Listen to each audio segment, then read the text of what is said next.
Amados hermanos, paz a vosotros. Por favor, siéntense, hermanos. Me quedé pensando en la letra del canto, proyectando la imagen en mi mente, en los brazos de mi Salvador, así como esa oveja, ¿verdad?, que es llevada por el pastor en sus amorosos brazos. Vamos a estudiar, hermanos, el libro de Apocalipsis, capítulo 1. Muchos le tienen cierto temor a este libro por las imágenes que presenta. Y entonces cuando se estudian temas proféticos dicen, no, porque me da miedo, ¿verdad? ¿Cuántos tienen miedo? Pues más que tener miedo, hermanos, es para que nuestra esperanza esté fortalecida, para que nuestra fe esté afirmada, hermanos. Cuando todo sea pues restaurado, pues leemos que el control será total y absoluto del Señor, entonces podemos estar tranquilos. Mientras eso pasa, hermanos, pues que el Señor nos fortalezca. Capítulo 1, verso 3. Bienaventurado el que lee y los que oyen las palabras de esta profecía y guardan las cosas en ella escritas, porque el tiempo está cerca. No sé qué sensación le produjo el que el Estado Islámico nos haya amenazado ahora a nosotros también. Así que si no estás conmigo, estás en mi contra, ¿verdad? ¿Se acuerdan que comentamos esa noticia, verdad, de los atentados en Francia y que iba a haber repercusiones a nivel mundial? Lo cual sucedió inmediatamente y sigue sucediendo y seguirá sucediendo. Seguirá cada vez más recrudeciendo la situación. Pero podemos estar tranquilos, hermanos. ¿En los brazos de quién? De nuestro Salvador. Por eso se me quedó la imagen, hermanos, en la mente. A lo largo de los años vamos a estudiar hoy el punto 26, que habla de resurrección y castigo eterno, particularmente acerca del infierno. ¿Existe el infierno? Esa es la pregunta. Bueno, a lo largo de los siglos, hermanos, las diferentes iglesias, algunos predicadores han enseñado la doctrina de que el infierno es real y consiste en un fuego eterno. Un fuego eterno. Sin embargo, valdría la pena preguntarse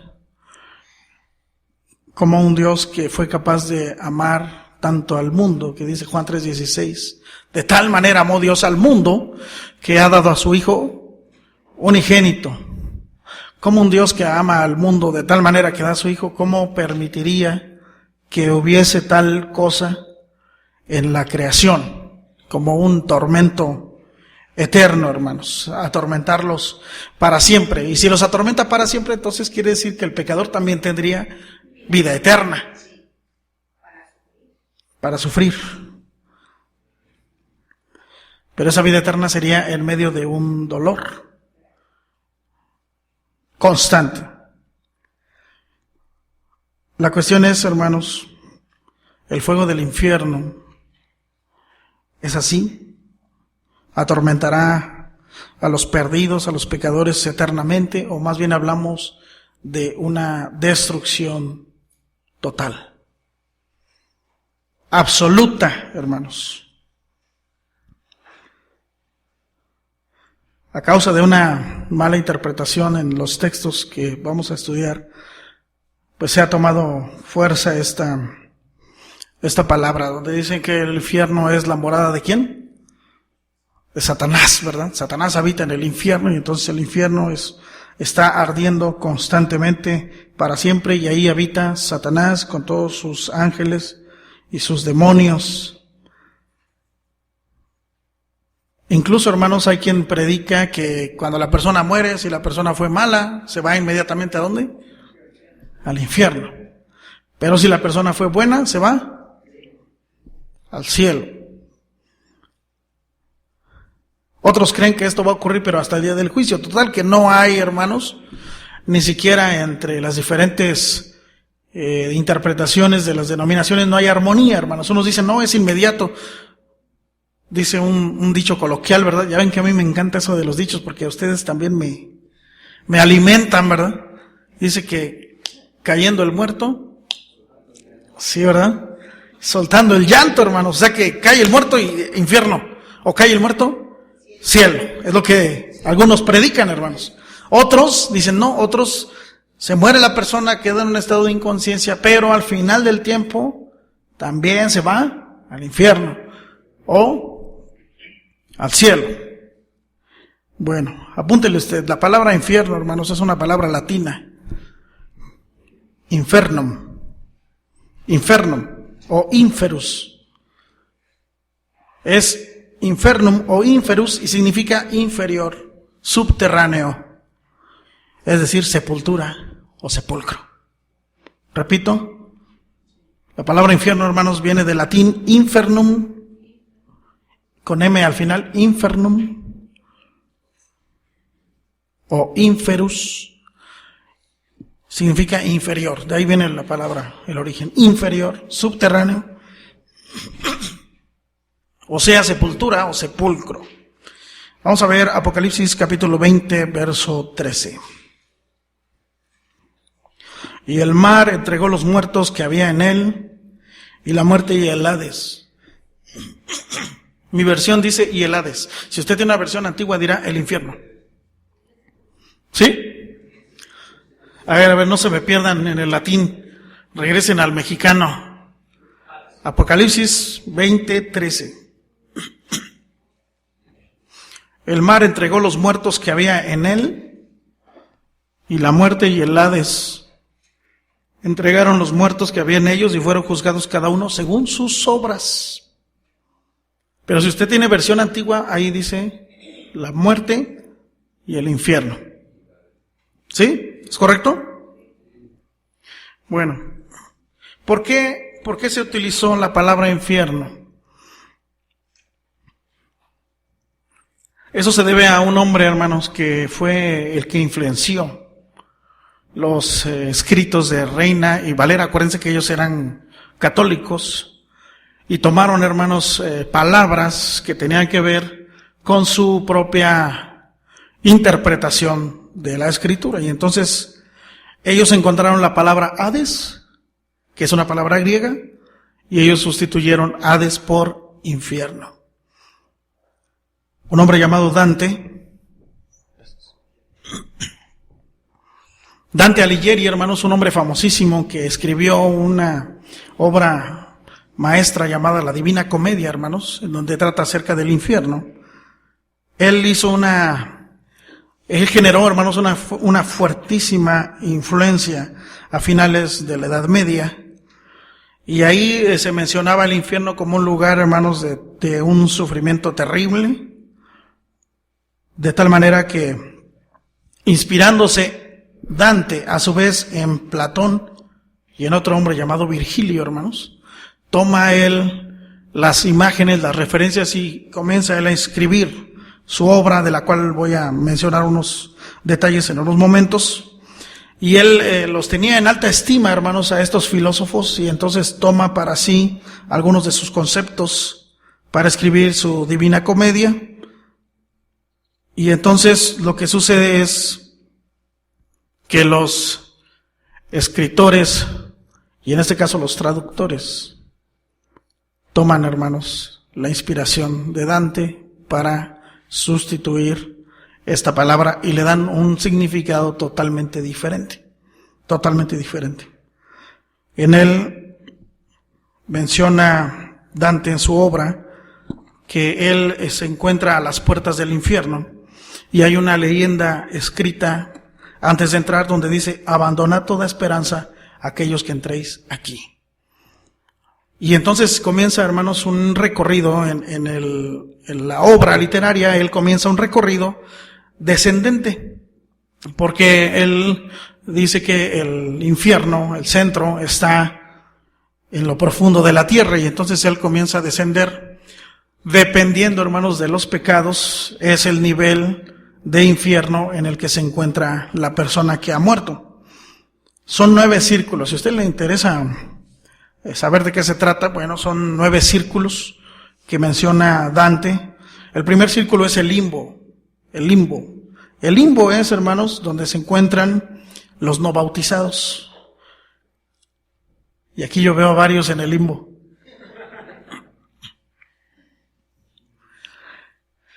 E incluso ya ven que cuando una persona está que sí, que no, sino todo lo contrario, dicen, ay, estás como en el limbo, ¿verdad? O sea, no te definiste, no te decidiste. Y entonces dice la obra de Dante que en el primer círculo, que es el limbo, se encuentran los no bautizados, pero también los paganos virtuosos. Porque acuérdense que se pueden hacer buenas obras, aunque no sea cristiano. Entonces Dante dice lo mismo. Aunque aquellos no hayan conocido a Cristo. Pero estos no son atormentados. Los que están en el limbo no son atormentados. Estos sí están separados de Dios, pero están precisamente en el limbo. Andan por ahí vagando, pero no son atormentados. Ese es el nivel 1. En el siguiente círculo, que es el círculo de la lujuria, según Dante, estos ya comienzan a ser verdaderamente castigados, hermanos. Estos son aventados de aquí para allá, estrellados de un lado al otro por un fuerte viento, que simbolizaba que así fue su pasión en vida, incontrolable, y entonces ese es su castigo, hermanos. Se están yendo de aquí para allá. El tercer círculo, hermanos, es la gula. La gula, dice el poeta Dante, que ahí se castigan las personas que no podían refrenar su gusto por la comida, ¿verdad? Abusaban de la comida. Y esos, había una criatura llamada Cerbero. Los que saben algo de mitología, pues entenderán tal vez un poco más a lo que me estoy refiriendo, que era este tremendo can, ¿verdad? Que de cabezas, 3 cabezas, que emitía unos ladridos, y ese era el tormento, una lluvia y unos ladridos permanentes para los que abusaron en vida de la gula. El cuarto círculo, hermanos, es la avaricia, y ahí es el apego excesivo a los bienes. Y también están los derrochadores, o sea, están los opuestos. Por un lado están los que quieren tener más, y por otro lado los que todo lo tiraban. Y entonces se atormentan el uno al otro, porque el que quiere más, el otro se lo gasta, y el que se lo gasta, el otro lo acumula. Entonces ese es su infierno, hermanos, ese es su infierno. No es su matrimonio. A lo mejor alguien dirá, no, pues es mi matrimonio, hermano, es un infierno. Porque hay quien se expresa así, hermanos. ¿En cuántos círculos dijo que había, hermano? Bueno, según Dante, llevo 4 y voy por el quinto. En el quinto está la ira y está la pereza. Aquellos que no pueden condenarse, no pueden, refrenarse, ellos están en el quinto círculo, que es la ira y es la pereza. Pasando al sexto, hermanos, está la herejía. La herejía son estos que enseñaron cosas opuestas a la verdad. Y entonces ellos están ahí condenados a habitar sepulcros, pero no cubiertos, sino destapados. Ese es su castigo. El séptimo es la violencia. Y aquí, hermanos, algunos son metidos en el río, otros se autolastiman, ¿verdad? Porque hay quien es violento con los demás, pero hay otros que son violentos contra sí mismos. Y también están los blasfemos, que son los violentos contra Dios. Esos se encuentran en el séptimo círculo. En el octavo círculo está el fraude. El fraude, hermanos, hacia terceros, es decir, hacia el prójimo, pero también hacia la familia, también hacia uno mismo. Creo que aquí están los que no diezman, creo. Según Dante, no vayan a... No, es que el hermano dijo que... Sí, Ahí están, hermanos, los seductores, los proxenetas, los que se dedican a la prostitución, los aduladores, los que practicaron la brujería, la astrología, los falsos profetas, los políticos corruptos. Ahí están, entonces ya sabemos a dónde se van a ir nuestra línea gubernamental, que se encuentran ahí en el octavo. Están también, hermanos, los ladrones, los consejeros fraudulentos, y están los falsificadores, los alquimistas, los que cometían perjurio, los imitadores, y etcétera. Todos estos en su castigo es que están enfermos. Y llegan, hermanos, al noveno círculo, que es el círculo más terrible, es el círculo de la traición. La traición. Y ahí, según Dante, se encuentra Judas, el que traicionó al maestro. No está solito. No está solito. Menciona a varios. En cada círculo él menciona a quienes va viendo, supuestamente, ¿no? Supuestamente, hermano. Supuestamente, él va diciendo, no, pues me encontré a fulano y vi a sutano y platiqué con él, y etcétera. Entonces, llegando al noveno círculo está la traición. Ahí se encuentra Caín. Ahí se encuentra este hombre que fue el que se encargó de venderles la idea a los troyanos de que recibieran el caballo que dejaron los griegos, ¿verdad? Y bueno, hay varios ahí que acompañan a Judas Iscariote, el traidor de Cristo Jesús. Finalmente, hermanos, en esta obra dice Dante que en el centro del infierno, condenado por cometer el último pecado y el más grave, que es la traición hacia Dios, se encuentra Satanás. Ahí al fondo, hasta el fondo. Y él lo describe como un gigante, como una espantosa bestia con 3 caras, una roja, una negra y otra de color amarillo pálido. Tiene mucha semejanza, ¿verdad?, con el dragón Bermejo de Apocalipsis. Y bueno, ahí dice que él se encuentra Satanás. Y que él dice que se encontraba pero en el hielo, hasta la cintura, llorando y babeando, aleteando como si quisiera escaparse. Y ese produce un viento que hace que se congele todo lo que está en ese nivel. Por supuesto que esto no tiene nada que ver con la Biblia, pero se los quiero compartir porque es el contexto de donde surge la palabra infierno, como un lugar de castigo, como un lugar de tormento, y que dependiendo de la maldad de la persona, pues es el nivel de infierno que le toca habitar. Ahora bien, voy a comentarles las palabras que pueden causar de repente confusión cuando hablamos acerca de este tema. La primera palabra es el Seol. El Seol o Sheol, dependiendo la traducción. Sheol o Seol. Bajo la influencia de Dante, hermanos, los traductores de la Biblia, donde veían Sheol, le ponían infierno. Pero Sheol corresponde al Antiguo Testamento. Es importante. Sheol corresponde al Antiguo Testamento. Pero donde veían la palabra Sheol, le ponían infierno. Le ponían infierno. La palabra Sheol, hermanos, significa tumba, fosa, pozo de suciedad o morada de los muertos. ¿Sí? Tumba, fosa, pozo de suciedad o morada de los muertos, sin distinción moral, sin distinción de religión, de política o de raza. ¿Se acuerda cómo habla Eclesiastés? Dice, a un mismo lugar va el animal y el humano. Dice, el mismo suceso le sucede al rico y al pobre, al bueno y al malo, al justo y al injusto. Todos van al mismo lugar. Y dirían los que predican el infierno, al infierno. Al Seol, hermanos, al Sheol. El Sheol mencionaba en el contexto hebraico, hermanos, la morada de los muertos, así nada más. El lugar donde el muerto yacía. no tenía la connotación de premio o castigo. No, simplemente la persona moría y se iba directo al Seol. Punto.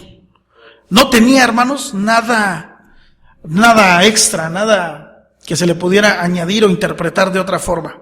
Lo mismo los tiranos que los nobles, lo mismo los hombres que las mujeres, el niño y el anciano, todos se van al Seol. Quiero que le vean unos ejemplos en Génesis 37:35.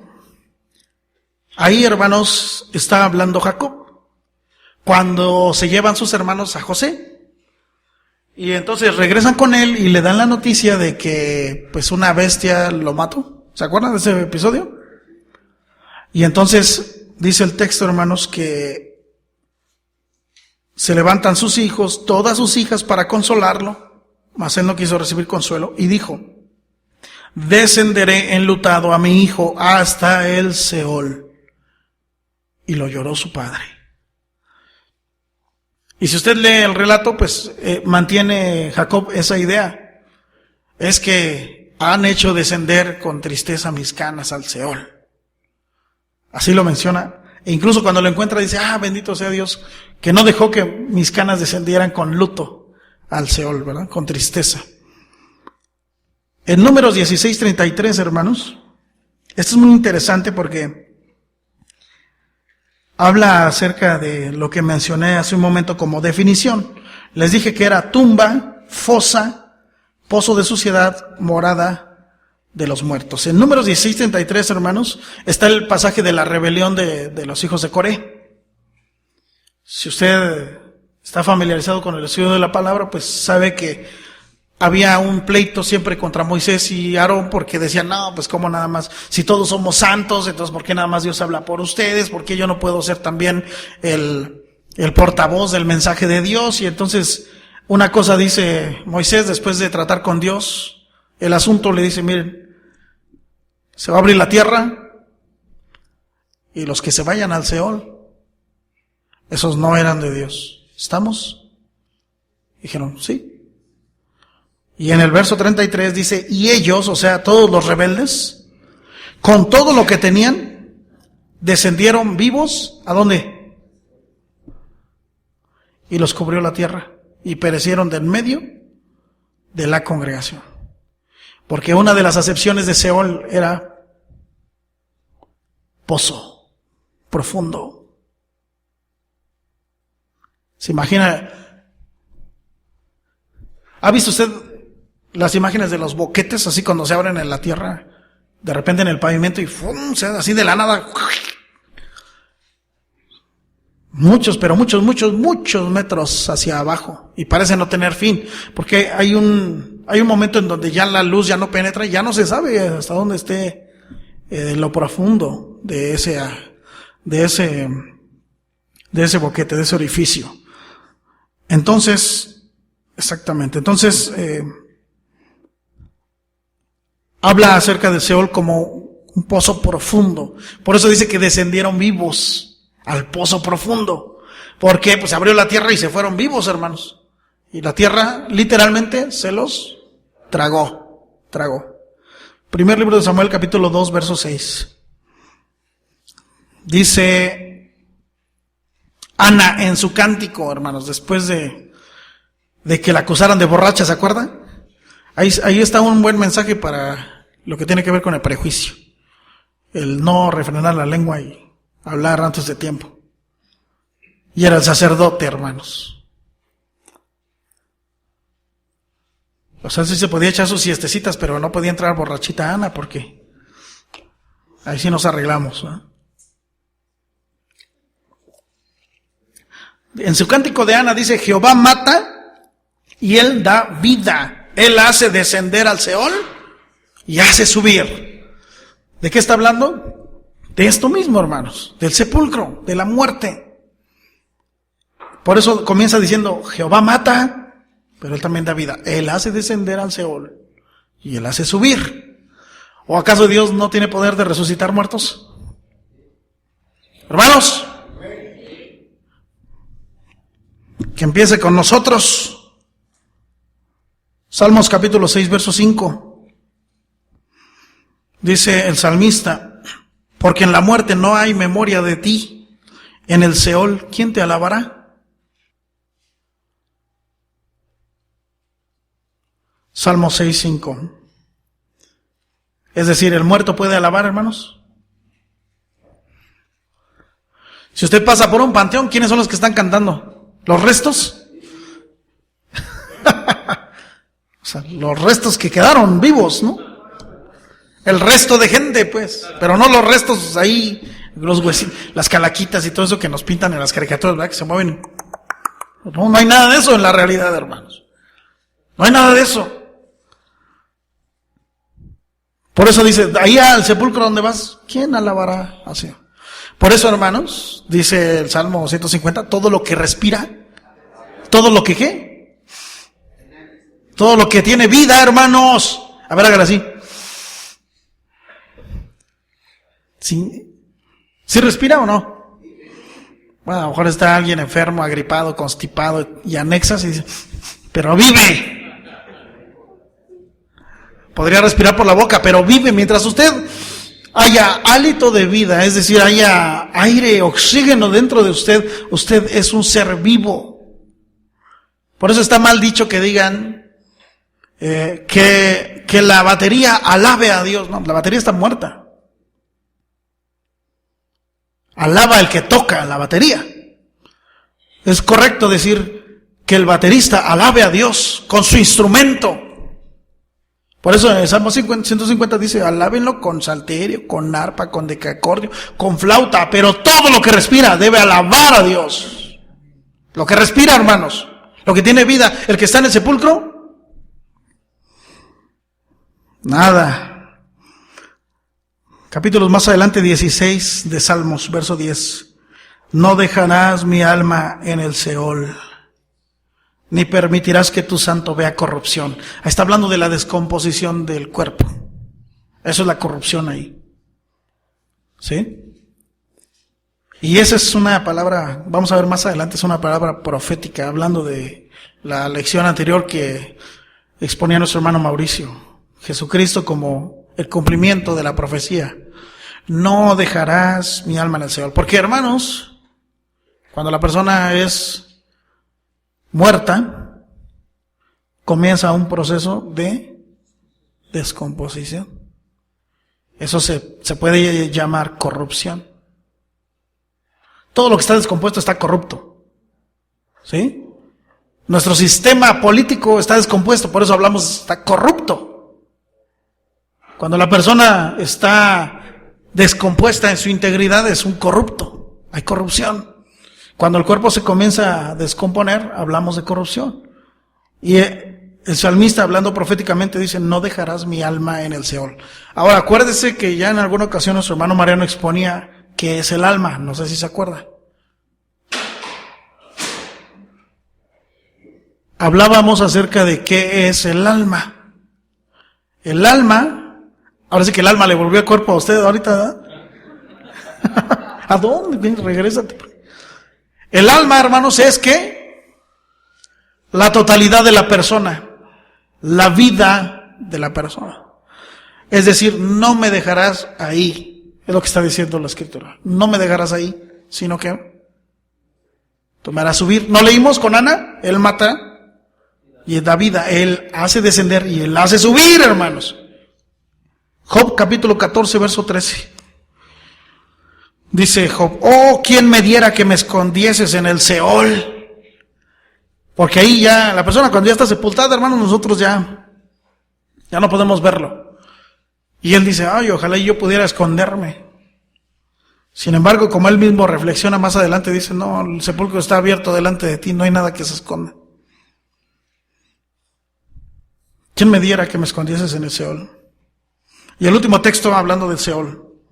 Hay muchos más, hermanos, pero estos son los más representativos. Eclesiastés 9:10.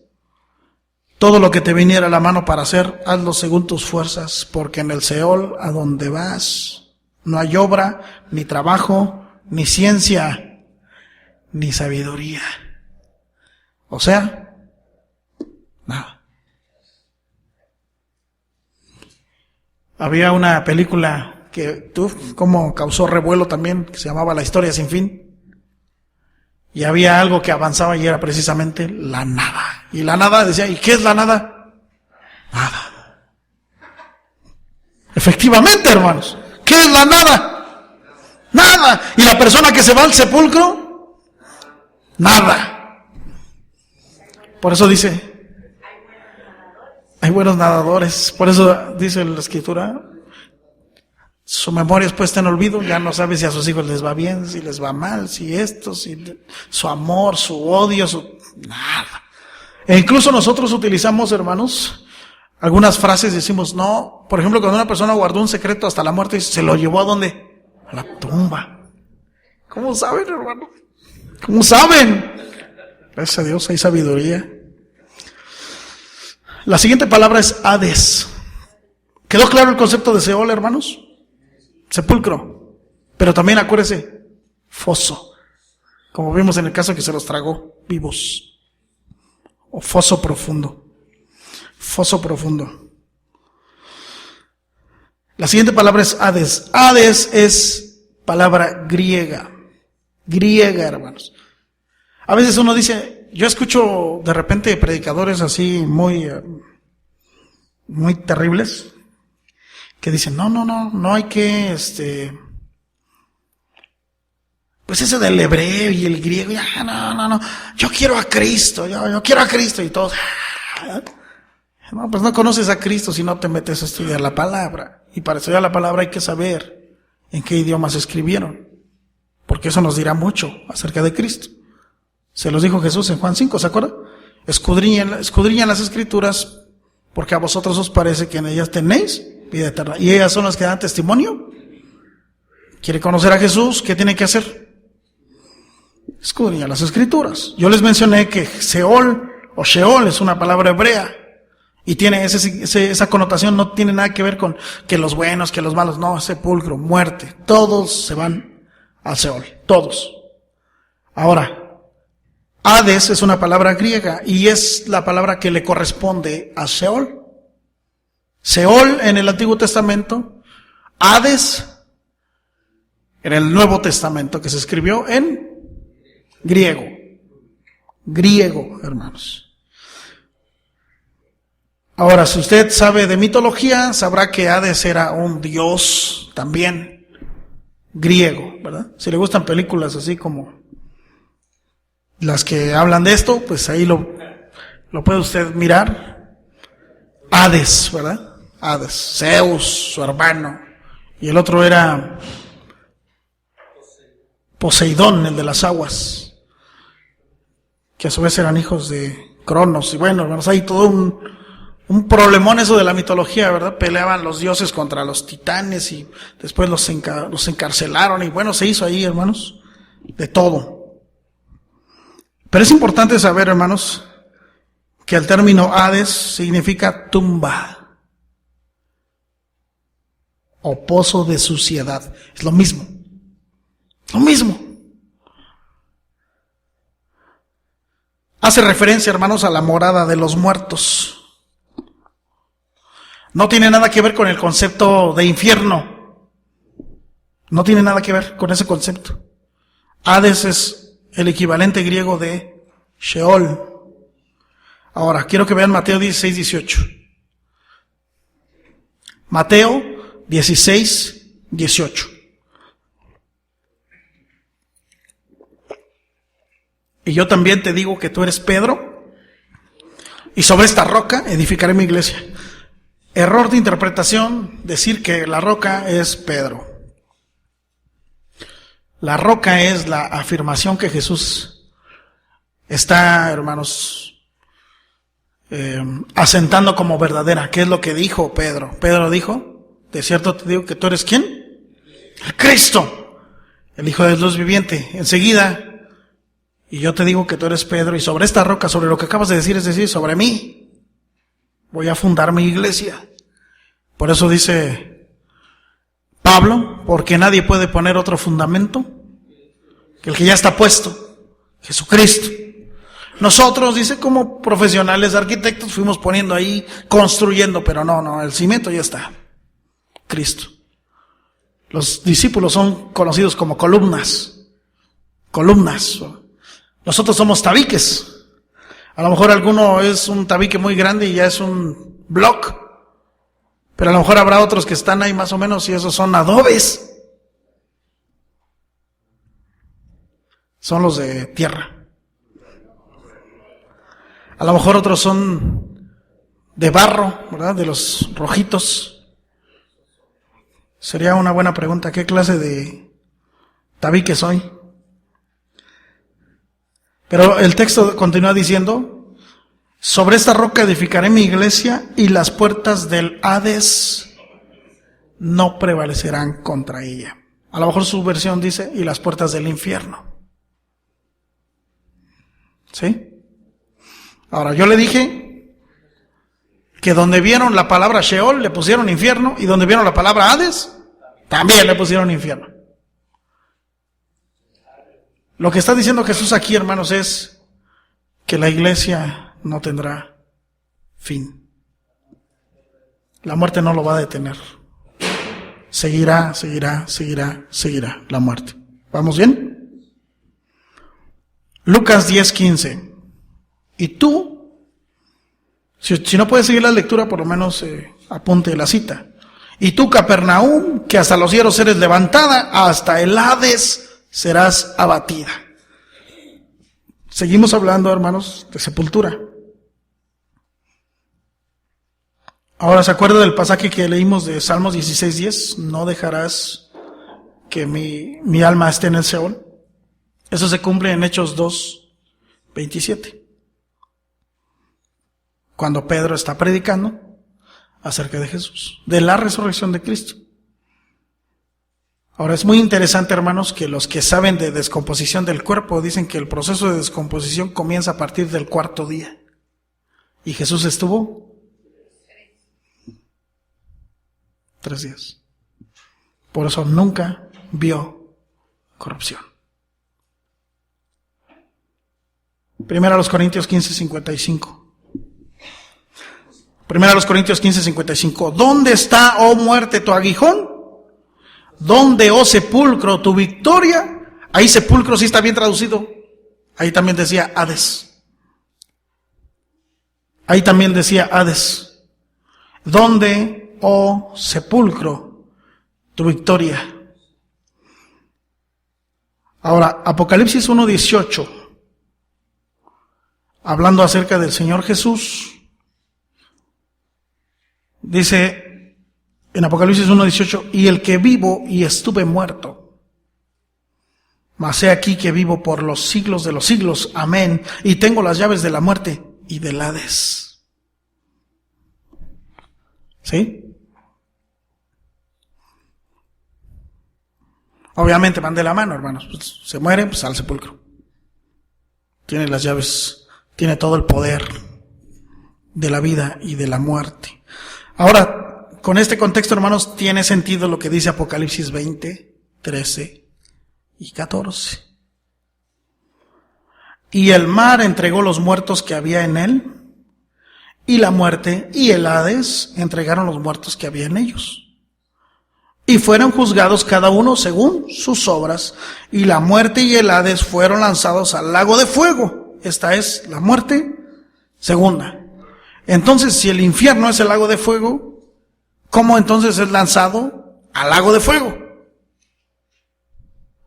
¿Qué es lo que es lanzado al lago de fuego? La muerte y el sepulcro.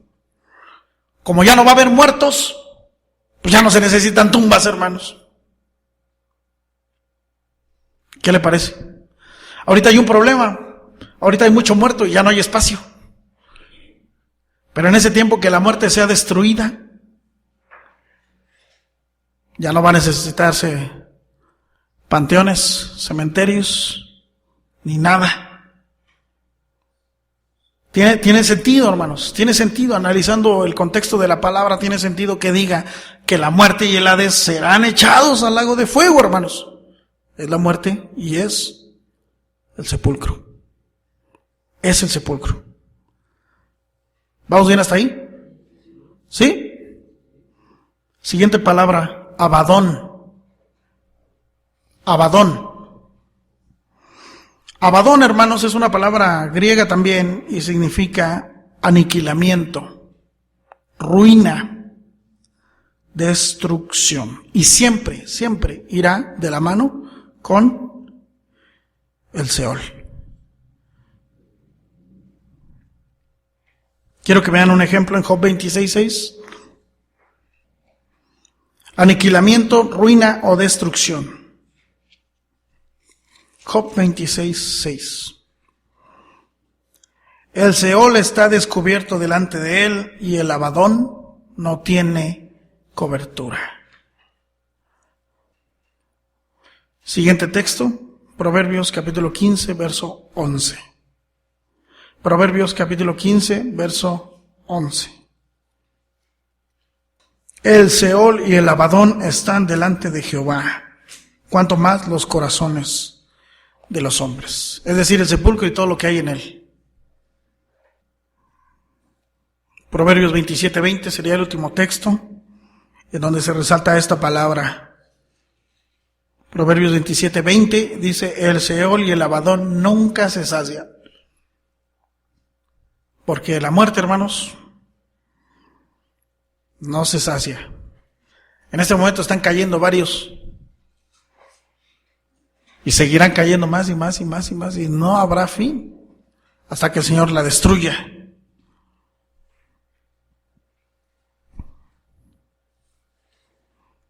Siguiente palabra, hermanos. Tártaro. Tártaro. Tártaro. Como tarta de comida, con ereo al final. Tártaro. Tártaro, hermanos, es un abismo profundo. Abismo profundo. Y según la mitología griega, hermanos, era usado como una mazmorra de sufrimiento y una prisión para los titanes. Eso era un tártaro. E incluso, hermanos, también se consideraba una deidad el tártaro. Y un lugar del inframundo, más profundo incluso que el Hades. O sea, el Hades era un nivel de profundidad, pero el tártaro estaba todavía más profundo, hermanos. Más profundo. En la mitología romana, hermanos, el tártaro era el lugar en donde se enviaba a los pecadores. En la mitología romana. Según la escritura, hermanos, tártaro significa abismo sin fondo o abismo profundo. Nada más. Abismo sin fondo o abismo profundo. Ahora, ¿dónde encontramos esta palabra? Segunda carta de Pedro, capítulo 2, verso 4.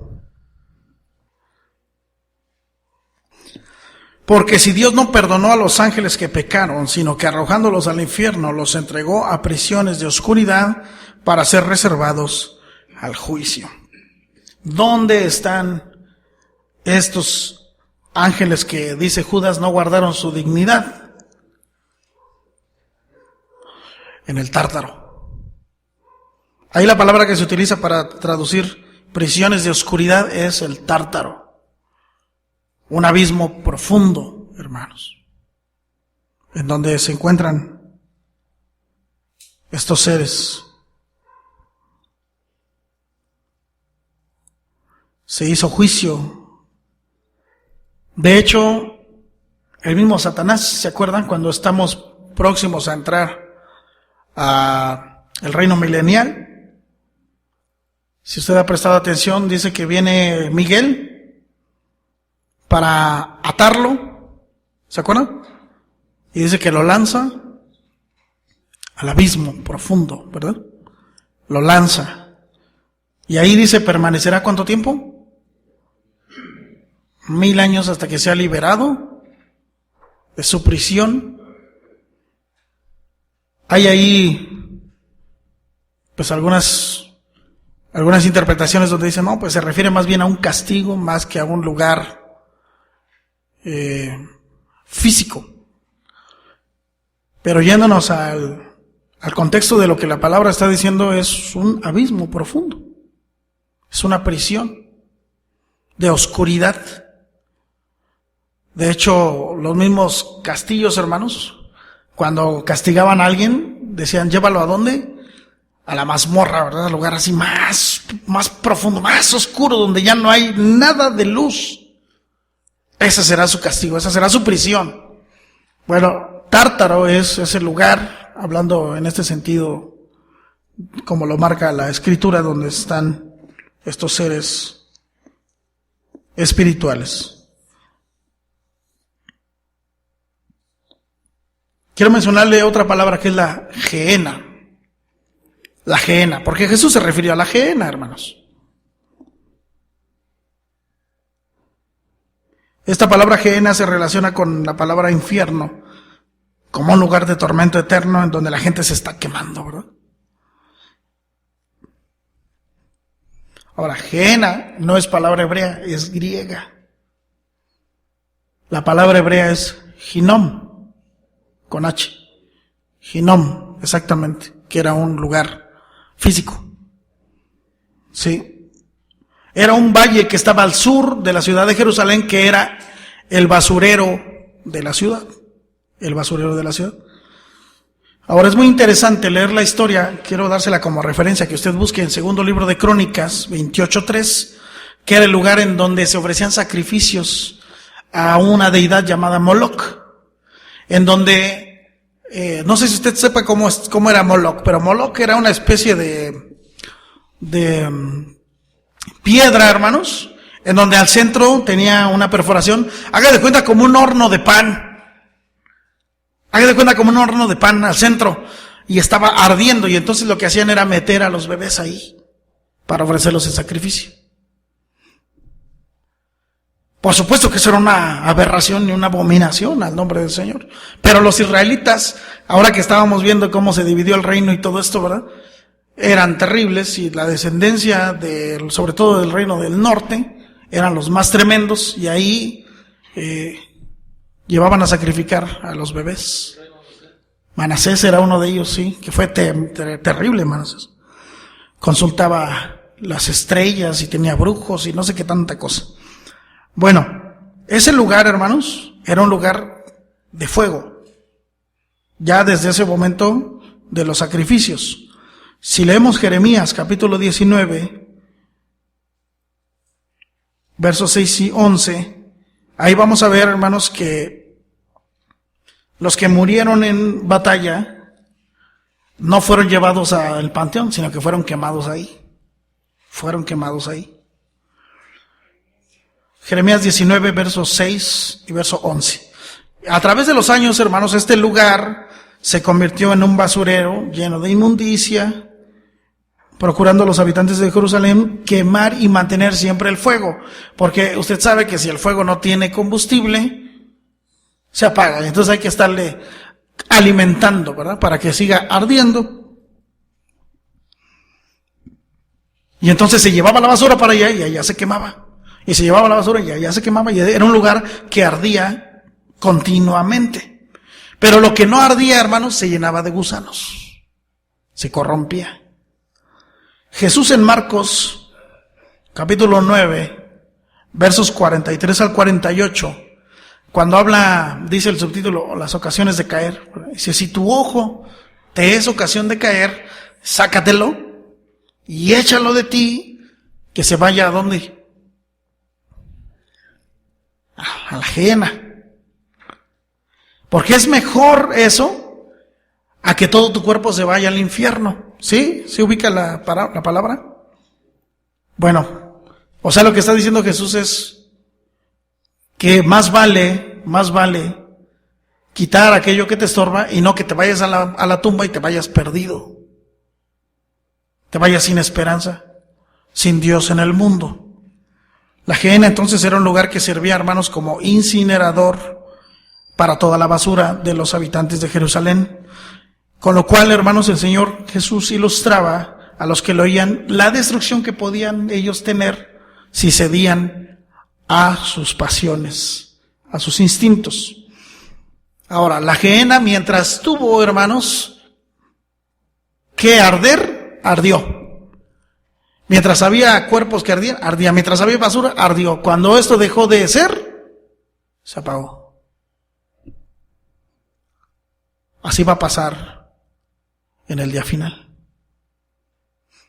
¿Cuántos miles de millones les gusta que han habitado la tierra desde Adán hasta hoy? ¿Cuántos somos ahorita? Como 7,000 millones, ¿no? No, ya nacieron millones más, hermano. Pero 7,000. Ahora, váyase hacia atrás por 6,000 años que han venido uno tras otro, uno tras otro, nosotros. Mientras haya material para que arda, el lago de fuego arderá. Cuando ya no haya material, desaparecerá. Hay una parábola muy interesante que ya no voy a tocar, pero se las doy como referencia, que es la del rico y Lázaro. Que se toma también para decir, no, pues ahí estaba en el infierno. No, el pasaje viene precedido, hermanos, de una serie de comparaciones que está haciendo Jesús, por lo cual no se puede tomar como algo literal. Ahí lo importante que estaba Jesús enseñando es, pues ustedes tienen la Escritura, háganle caso. ¿Se acuerdan cómo decían? No, pues deja que vaya y que le diga a mis hermanos que se arrepientan. Dice, pues si tienen a los profetas, ellos no les hacen caso, pues ¿para qué mandamos un fantasmín amigable? Pues menos le van a hacer caso, ¿no? No, pues que se vayan a la palabra. Ese es motivo de un estudio, pero profundo, de eso nada más. Pero se los doy como referencia porque se utiliza, hermanos. Ahora, en resumen, Seol y Hades es lo mismo. Seol en hebreo, Hades en griego. Y en latín, infierno.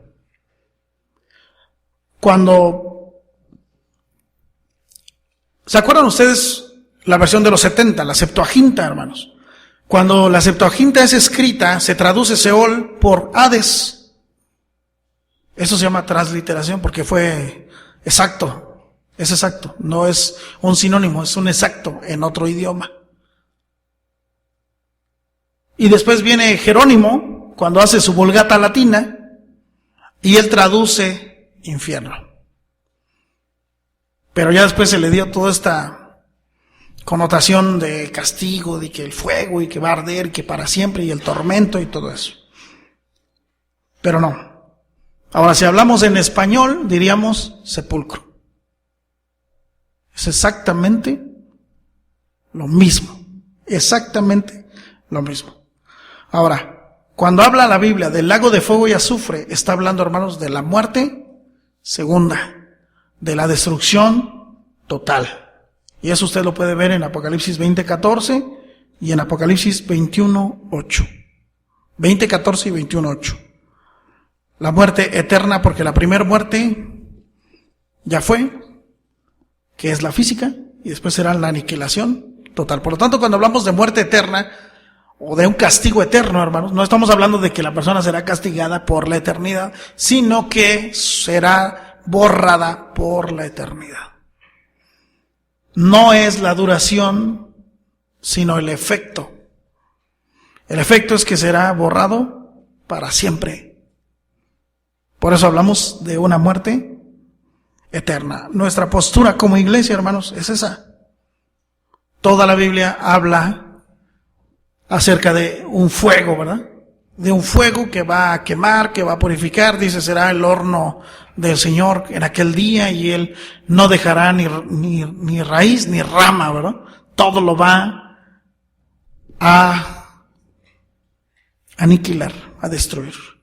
Oh, hermanos, cuando usted ha visto en las noticias, cuando hay un incendio en un campo, ¿verdad? Estos incendios forestales, no, hermano, arrasa con todo, hermanos, con todo a su paso. ¿Y sabe cuál es la forma de combatir el fuego? Con agua, ¿no? Con helicópteros, con cisternas arriba que abren y con fuego, hermanos. El fuego se combate con fuego. Ahora usted dirá, ¿cómo? Adelantándose al fuego. Si el fuego va a quemar estas bancas, entonces yo quemo de la mitad para allá Y cuando llega ahí ya no tiene con qué alimentarse el fuego, se apaga.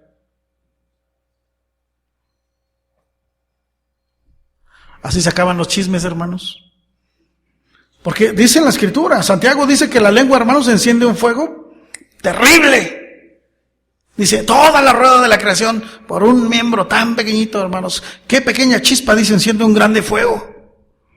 Bueno, si yo veo que Jorge le dice un chisme a Isaac y el que sigue es Mauricio, entonces yo quito a Mauricio, se acabó el chisme. ¿Sí o no?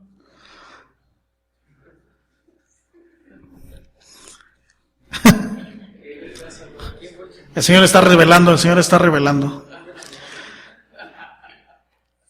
No hay, hermanos, compatibilidad bíblica para afirmar que el infierno sea un lugar como lo que se predica ser, que más bien está basado en lo que yo comenté al principio, en una obra literaria, pero no en la palabra de Dios. La palabra de Dios es clara. Cuando alguien le pregunta, ¿existe el infierno? Sí. Y si no te arrepientes, te vas al infierno. Y el que se arrepintió, también. Entonces, ¿cuál es la diferencia? Que uno se fue con esperanza de vida y el otro no. ¿No hay diferencia, hermanos? Sí, hermanos, pues si todos vamos para allá. Todos vamos para allá, pero ¿cuál es la diferencia? Así, o sea que, en pocas palabras, que no lo espanten cuando te vas a ir al infierno si no crees en Cristo. Pues yo he creído y también me voy. Pero yo me voy en el sueño de los benditos. Para mí la muerte no aplica, para mí aplica el sueño. Y he de despertar. Ahora, que quede claro, porque ya lo enseñamos, hermanos. ¿Quiénes van a resucitar? Todos. Entonces, ¿cuál es el chiste otra vez? Efectivamente. La diferencia lo hace el destino final, hermanos. El que creyó en Cristo se levanta, y el que no creyó, también. Pero uno va a la derecha y el otro, ¿a dónde va? A la izquierda, a alimentar el lago de fuego, hermanos. Así va a ir, uno tras otro, a ser aniquilados por completo, exterminados. De tal manera, hermanos, que cuando usted lee los últimos 2 capítulos de Apocalipsis, usted va a leer que de las cosas pasadas ya no habrá más. Será, dice, como si nunca hubiesen existido. No existió. Entonces, hermanos, nuestra esperanza está en la vida eterna que nos ha prometido el Señor. Si nosotros hemos creído en Cristo, como dice 1 de Juan, y con esto termino, 1 de Juan 3, 2 y 3, dice, amados, ahora somos hijos de Dios. ¿Cuándo? Ahora. A ver, ¿cuántos hijos de Dios hay aquí? ¿Cuántas hijas? Ya no hay otra categoría. Hijos, hijas. Casi hijos. Como decía Agripa, ¿verdad? Por poco me persuades a hacer ya. Y entonces cuando ya iba para acá, de repente, al fuego. Por poquito. No, hermanos. Sí, al fuego. Pero fíjese como dice Juan, aún no se ha manifestado lo que hemos de ser. Aún no se ha manifestado lo que hemos de ser. Pero sabemos que cuando Él se manifieste, seremos semejantes a Él, porque le veremos tal como Él es. ¿No le llena de gozo esa esperanza, hermano? A mí sí. Poder ver, hermanos, el rostro del Maestro, del que dio su vida por mí, hermanos, sin conocerme. Aunque de cierto me conocía. Pero yo a Él no. Por eso me encanta como Pablo dice, y ahora nosotros conociendo a Dios, más bien siendo conocidos por Él. No se ha manifestado, hermanos, todavía. Pero fíjense lo que dice el verso 3. Y todo aquel que tiene esta esperanza en Él, ¿qué hace? Se purifica a sí mismo.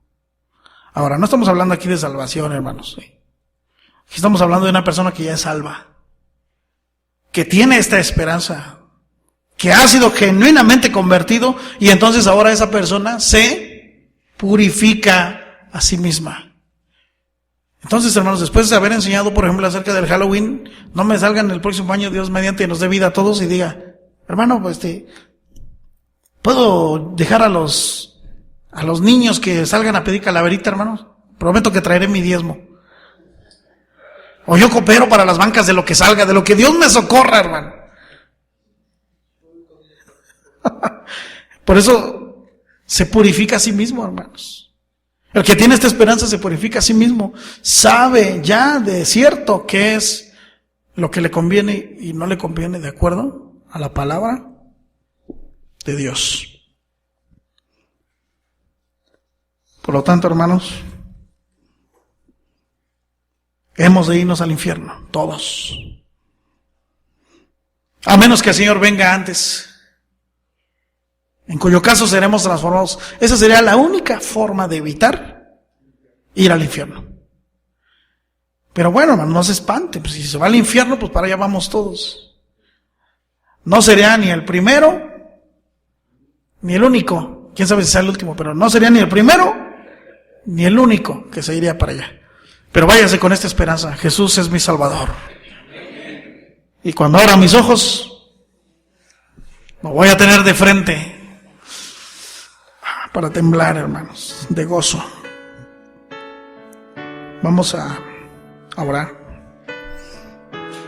La enseñanza ahí está, ha concluido.